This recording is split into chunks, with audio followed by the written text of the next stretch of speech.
Dead body of the girl, जिसके मुंह में खून था। शरीर में कोई कपड़ा नहीं था। पैर दोनों राइट और लेफ्ट अगल बगल में मिला। एक पांव बेड के इस तरफ, एक पांव बेड के उस तरफ मिला। चश्मे को कूटा गया, जिसके वजह से आंखों से खून निकल गया। दोस्तों, ये जो आपने शब्द सुने, ये कोलकाता केस के उस लेडी डॉक्टर के घर वालों के हैं, जिसकी बेटी के साथ दरिंदगों ने रेप करके उसका मर्डर कर दिया गया। दोस्तों, इंडिया के कोलकाता शहर में 9 अगस्त 2024 की सुबह एक ऐसी खबर सामने आती है जो पूरे देश को हिलाकर रख देती है। ये खबर थी 31 साल की महिला डॉक्टर की, जो कोलकाता के आर.जी.कर मेडिकल कॉलेज एंड हॉस्पिटल में अपनी ट्रेनिंग कर रही थी। हॉस्पिटल जैसे सुरक्षित माने जाने वाले जगह पर इस महिला डॉक्टर का रेप के साथ मर्डर होना काफी चौंकाने वाला था। इस घटना का खुलासा तब हुआ जब डॉक्टर के डेड बॉडी का पोस्टमार्टम किया गया, और जो रिपोर्ट्स सामने आई उसने लोगों की रूह तक को हिला दिया, क्योंकि यह मामला सिर्फ एक मर्डर का नहीं है, बल्कि इससे कहीं ज्यादा खौफनाक है। पोस्टमार्टम रिपोर्ट में खुलासा हुआ कि उस डॉक्टर की हत्या गला घोंट कर की गई थी, और इतनी ताकत से कि उनका थायराइड कार्टिल्स तक टूट गया था। इस हत्या के पहले डॉक्टर ने अपनी जान बचाने के लिए कोशिश किया था। इसका सबूत उनके शरीर पर मिले कई निशानों से मिला। सबसे डरावना सच तब सामने आया जब डॉक्टर के प्राइवेट पार्ट्स पर घाव के निशान पाए गए, जिससे साफ हुआ कि यह सिर्फ मर्डर का मामला नहीं था, बल्कि यह रेप के बाद किया गया खौफनाक हत्याकांड था। हैरान करने वाली बात यह है कि हॉस्पिटल के सेमिनार हॉल में इतनी बड़ी घटना हो जाती है और किसी को कानों कान खबर तक नहीं होती। क्या उस रात कुछ ऐसा हुआ था जिसे जानकर आप गुस्से से बौखला जाओगे, या फिर वहां कोई और था जिसने इस क्रूर घटना को अंजाम दिया? और अगर था तो आखिर कौन था? इन्हीं सवालों के जवाब खोजते हुए हम आज के इस वीडियो में आपको बताएंगे कि आखिर क्या हुआ था उस रात। इस मेडिकल कॉलेज के शांत माने जाने वाले सेमिनार हॉल में जब आपको सच का सामना होगा तो यकीन मानिए आपके भी रोंगटे खड़े हो जाएंगे। तो ये सच जानने से पहले अभी तक आपने इस चैनल को सब्सक्राइब नहीं किया है तो चैनल को सब्सक्राइब जरूर कर लीजिए, क्योंकि यह बस आपके 1 सेकंड का काम है, लेकिन इससे हमारे को बहुत मदद होती है। दरअसल कोलकाता के आर.जी.कर मेडिकल कॉलेज एंड हॉस्पिटल से पीड़ित महिला डॉक्टर अपनी डॉक्टर की ट्रेनिंग ले रही थी, और 8 अगस्त 2024 को हर दिन की तरह महिला डॉक्टर अपनी नाइट शिफ्ट पर होती है और वह अपनी जॉब कर रही होती है। तभी रात के 11 बजे उन्हें अपनी मोम का फोन आता है, जैसे कि हर दिन आता था, क्योंकि पेरेंट्स को तो अपने बच्चों की चिंता हमेशा होती है। महिला डॉक्टर की मोम उनसे पूछती है कि क्या तुमने खाना खा लिया और तबीयत वगैरह तो ठीक है। डॉक्टर बोलती है कि उनकी तबीयत एकदम ठीक है और वो बस अभी कुछ पेशेंट्स को देखने जा रही है, और उसके बाद वह अपने कलीग्स के साथ बैठकर खाना खाएंगे। अपनी मोम से बात करने के बाद महिला डॉक्टर पेशेंट्स को देखने ग्राउंड फ्लोर पर निकल जाती है। सारे पेशेंट्स को देखने में और अपना काम खत्म करने में महिला डॉक्टर को रात के 2 बज जाते हैं, जिसके बाद वह अपने कलीग्स के साथ जाकर हॉस्पिटल कैंटीन में ही बैठ जाती है, जहां मिलकर ये लोग अपना खाना भी खाते हैं और साथ साथ थोड़ी बातें भी करते हैं। खाना खाते खाते और बात करते करीब रात के 3 बज जाते हैं, और इस वक्त महिला डॉक्टर थोड़ी थकान सी फील कर रही होती है, तो वो अपनी थकान दूर करने के लिए हॉस्पिटल के 4th फ्लोर में बने सेमिनार हॉल में जाकर रेस्ट करने लगती है। महिला डॉक्टर के रेस्ट करते करते सुबह के 7:30 बज जाते हैं, पर वो तब भी सेमिनार हॉल से बाहर नहीं आते, जो कि काफी ज्यादा हैरानी वाली बात थी, क्योंकि महिला डॉक्टर जो थीं वो कभी भी आधा घंटे से ज्यादा का ब्रेक नहीं लेती थी।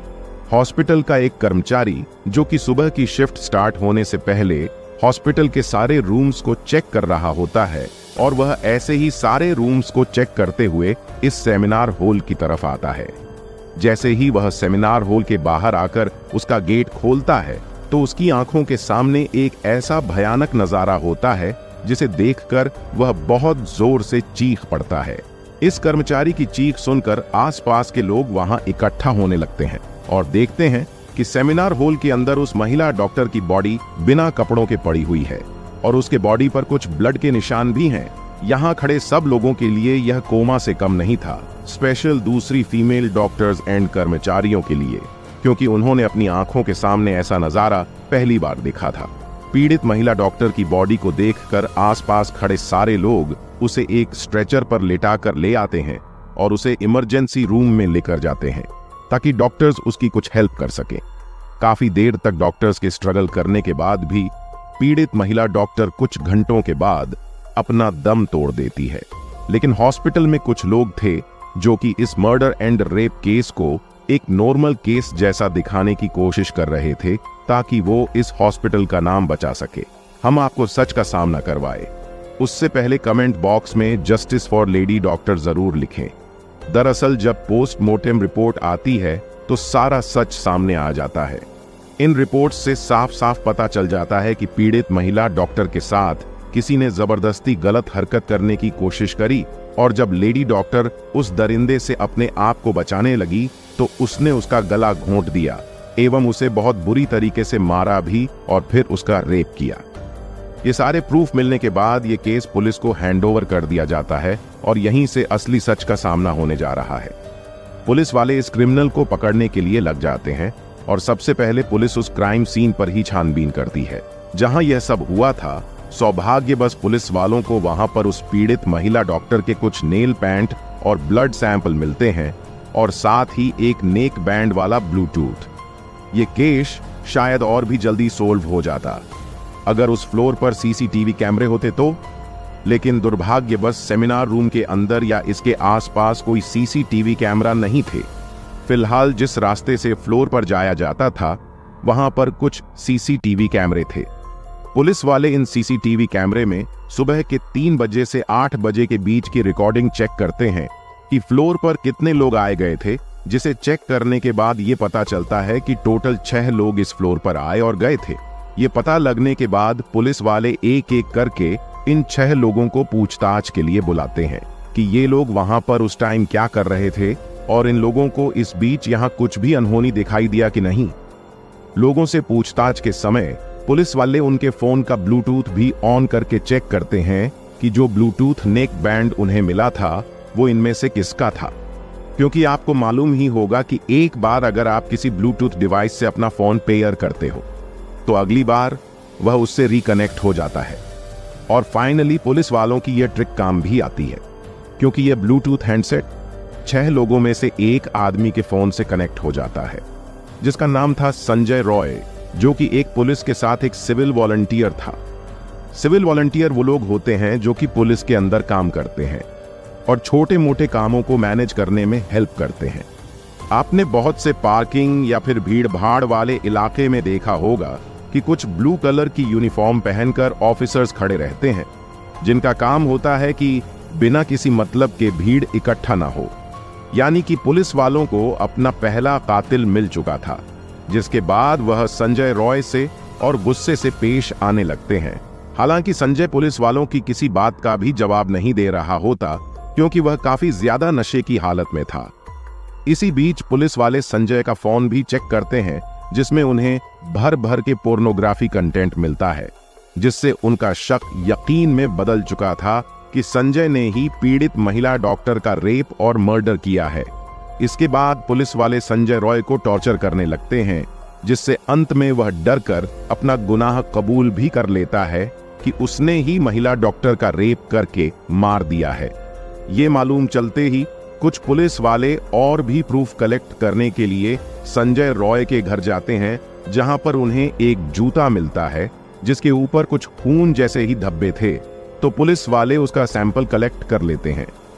थोड़ी और तलाशी लेने पर पुलिस वालों को संजय के घर के बाहर कुछ कपड़े सूखते हुए दिखते हैं, और यह वही कपड़े थे जो कि उस दिन संजय ने पहने थे, क्योंकि ये सब सीसीटीवी कैमरे में कैप्चर हो गया था, जिससे जाहिर था कि संजय यह प्रूफ मिटाने की भी कोशिश कर रहा था। लेकिन जब संजय को पूछताछ के लिए पुलिस स्टेशन में लाया गया था तो उस वक्त वह काफी ज्यादा नशे की हालत में था। तो क्या वह यह सब बस इसलिए कर रहा था ताकि उसे कम सजा मिले? फिलहाल बाद में जब पुलिस वाले उस जूते पर लगे ब्लड सैंपल को चेक करवाते हैं तो वह लेडी डॉक्टर के ब्लड से मैच हो जाता है। सॉलिड प्रूफ और इन सारी रिपोर्ट के डिटेल्स को एक साथ कंबाइन करके पुलिस वालों को पता चलता है कि उस रात संजय रॉय काफी ज्यादा नशे की हालत में था और वह रात के 11 बजे हॉस्पिटल में घुसता है। संजय अक्सर हॉस्पिटल में नाइट शिफ्ट किया करता था, तो उसे यहाँ की काफी अच्छी नॉलेज थी कि कहां पर कैमरा है और कहां पर नहीं है। तो वह आराम से इस हॉस्पिटल के 4th फ्लोर पर जाकर बैठ जाता है, क्योंकि वह नहीं चाहता था कि कोई उसे ज्यादा नशे की हालत में कोई देखे, वरना वह अपनी जॉब से हाथ धो सकता था। 4th फ्लोर पर आते ही वह आराम से सो जाता है। जब उसकी आंख खुलती है तब तक सुबह के 3 बज चुके थे। तभी संजय की नजर उस महिला डॉक्टर पर पड़ती है जो कि रेस्ट करने सेमिनार हॉल में जा रही थी। महिला डॉक्टर को अकेला देखकर संजय के इरादे बिगड़ने लगते हैं। वो पहले काफी देर तक इस फ्लोर के चक्कर लगाने लगता है, ये कंफर्म करने के लिए कि यहाँ पर कोई और तो नहीं है। जब उसे लगता है कि उसका रास्ता साफ है तो वह 4 बजे सेमिनार हॉल के अंदर एंटर करता है और फिर वहां से 5 बजे से पहले बाहर आता है। इन 45 मिनट तक पीड़ित महिला डॉक्टर के साथ इस आदमी ने क्या क्या किया होगा और वह कितने दर्द से गुजरी होगी, यह सोचकर ही किसी का भी दिल दहल जाएगा। खासकर पीड़ित महिला डॉक्टर के पेरेंट्स, जिन्होंने इतनी उम्मीद से और सैक्रिफाइस करके अपनी बच्ची को डॉक्टर बनने भेजा था, और वह अकेली बेटी थी, तो उनके लिए यह किसी सदमे से कम नहीं होगा। हालांकि इस केस की इन्वेस्टिगेशन अभी क्लोज नहीं हुआ है और इन्वेस्टिगेशन अभी भी जारी है, और इस दरिंदे संजय रॉय के और भी दरिंदे इस रेप में शामिल थे, जिनके नाम धीरे धीरे सामने आ रहे हैं। तो इन दरिंदों को इस गुनाह की क्या सजा मिलनी चाहिए, अपनी राय कमेंट में जरूर बताएगा, और इस वीडियो को एक लाइक और चैनल को सब्सक्राइब जरूर कीजिएगा।